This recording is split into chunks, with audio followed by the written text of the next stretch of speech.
Spark today ન્યૂઝની વિશેષ રજૂઆત પરીક્ષા પે ચર્ચામાં આપનું સ્વાગત છે।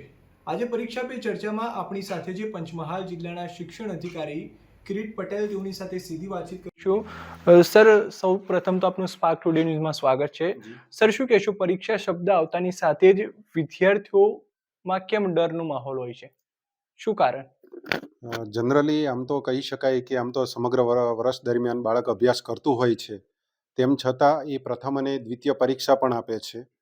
તેમ છતાં જે પોતે અલગ રીતના બોર્ડને એક શબ્દને લઈને કદાચ એની અંદર તણાવ થતો હોય છે, પરંતુ છેલ્લા 2 વર્ષથી આપણે જે બોર્ડની ગાઈડલાઈન મુજબ પ્રથમ અને દ્વિતીય પરીક્ષા પણ સારી રીતના લેવાય, 0-1 પત્રક ભરાય અને જે બોર્ડની પરીક્ષાની જે પદ્ધતિ છે એ મુજબ લેતા હોઈએ છીએ। એટલે હાલ એવું કહી શકાય કે આ તણાવ બાળકોની અંદર ઓછો જોવા મળે છે અને ઘટાડો કરી શકાય।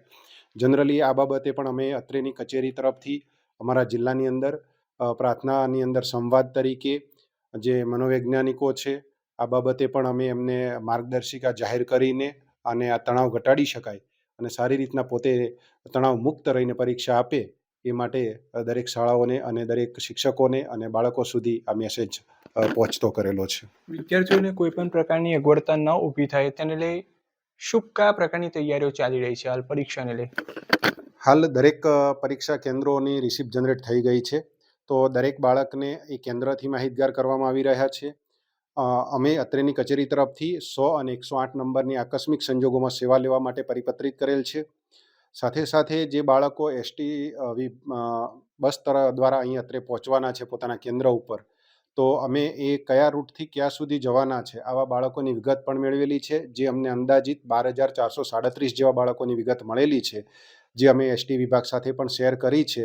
અને તેમ છતાં ક્યાંક અમારા ધ્યાને સામેથી જો આવશે ઘટના, તો અમે સામેથી હેલ્પફુલ બાળકને બનીશું અને બાળક પોતે સમયસર કેન્દ્ર ઉપર પહોંચી શકે એ માટે પણ આપણે શાળાઓને બાળકોને સમજણ આપે કે ભાઈ સમયથી આપણે વહેલા નીકળીએ જેથી કેન્દ્ર ઉપર સમયસર પહોંચી જવાય। આ વર્ષે ધોરણ 10 અને 12 ટોટલ કેટલા વિદ્યાર્થીઓ એક્ઝામ આપવાના છે અને કેટલા બ્લોક છે અને કેટલી શાળાઓ? અત્યારે આપણી પાસે 54 કેન્દ્રોની અંદર 150 બિલ્ડિંગની અંદર ટોટલ 1512 બ્લોક છે અને 43,971 બાળકો પરીક્ષા આપવાના છે। આ તમામને સારી રીતના આપણે વાકેફ કર્યા છે, કેન્દ્રોથી વાકેફ કર્યા છે અને પરીક્ષા પદ્ધતિથી વાકેફ કર્યા છે। સર, ખાસ કરીને જો વાત કરવામાં તો જે વખતે તમે ફર્સ્ટ ટાઈમ બોર્ડની પરીક્ષા આપવા ગયા તે વખતે કયો માહોલ હતો? દર્શકોને તમારો અનુભવ શેર કરશો કે જે વખતે તમે ધોરણ 10ની પરીક્ષા આપવા ગયા તે વખત તમને પણ ડર હશે જ બોર્ડને લઈને, તે વખતે કેવો માહોલ હતો, શું અનુભવ રહ્યો? અમે જ્યારે શરૂઆતમાં જે પરીક્ષા આપતા હતા એ વખતે એક આપણને એવું ભય હતું કે પરીક્ષા બોર્ડની પરીક્ષા છે, અત્યારે બાળક જે છે થોડું જાગૃત છે, વાલી જાગૃત છે, એટલે એવું કહી શકાય કે બાળક બોર્ડની જે કામગીરી છે પરીક્ષા કેન્દ્ર બોર્ડની એનાથી સારી રીતના વાકેફ છે। પહેલી અને બીજી પરીક્ષા મેં અગાઉ વાત કરી એ મુજબ આપણે બોર્ડની પદ્ધતિએ લીધી છે, શિક્ષાપત્રક કે કોઈ પણ બાબત હોય તો બાળક સુધી પહોંચાડ્યું છે, જે સીટ નંબર એને બેઠક વ્યવસ્થા બહાર પ્લાન લગાવવાનો હોય છે, તો પહેલી બીજી પરીક્ષા પણ આપણે આ પદ્ધતિએ લઈએ છીએ। એટલે હવે જે બાળકને બોર્ડનો જે છે હાવ એ આપણે ઘટાડી શક્યા છીએ, કેમ કે હવે પહેલી અને બીજી પરીક્ષા પદ્ધતિ આપીને આવે છે। એટલે આપણે કહી શકીએ કે આપણે જ્યારે પરીક્ષા આપતા એના કરતાં અત્યારે ઘણો બધો મોટો ફેરફાર આપણે જોઈ રહ્યા છીએ। સાહેબ, ખાસ કરીને જો વાત કરવામાં તો વિદ્યાર્થીઓથી વધારે વાલીઓમાં કોમ્પિટિશન ચાલતી હોય છે, તેને લઈને શું કહેશો?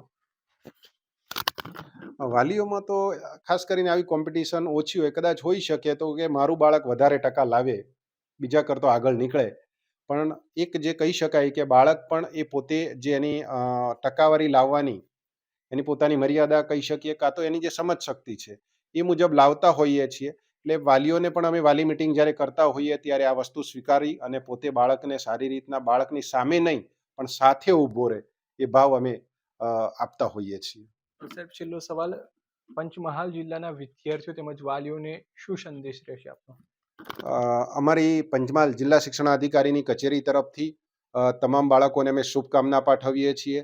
કોઈ પણ અગવડતા ન પડે, પોતે નિર્ભયપણે પરીક્ષા આપી શકે, કોઈ ગેરરીતિ વગર પરીક્ષા આપી શકે એ માટે અમે તમામ તૈયારીઓ આજ સુધી કરી લીધી છે અને વાલીઓ સુધી પણ આ મેસેજ પહોંચાડ્યો છે અને આ બાબતે અમે તમામને શુભકામના પાઠવીએ છીએ અને ક્યાંય પણ બાળકને તકલીફ પડશે તો અમે બાળકને એ સેન્ટર સુધી પહોંચાડવા માટે, અથવા તો એને કોઈ તકલીફ પડી છે તો સાચી તકલીફ હશે તો એને 100% મદદરૂપ બનશું અને સારી રીતના પરીક્ષા જિલ્લામાં લેવાય એ માટે અત્યારે તમામ તૈયારીઓ પૂર્ણ થઈ ચૂકી છે. સાહેબ, પરીક્ષા દરમિયાન જો કોઈ ગેરરીતિ સામે આવી, કોઈ વિદ્યાર્થી પકડાયો, કયા પ્રકારની તેને શિક્ષા થશે?